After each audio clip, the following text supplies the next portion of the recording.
Hi everyone, welcome back to another video from Webtech Tutorial.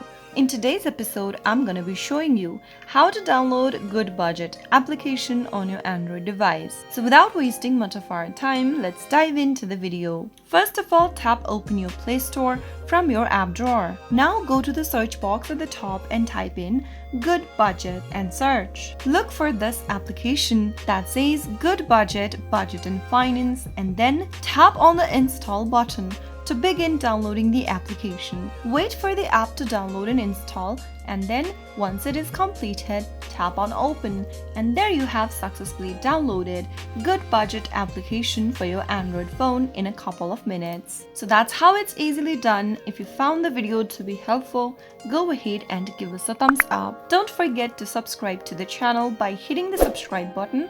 Also, press on the notification bell so that you'll never miss another upcoming upload from us. I will be back again in the next episode. Thank you for watching.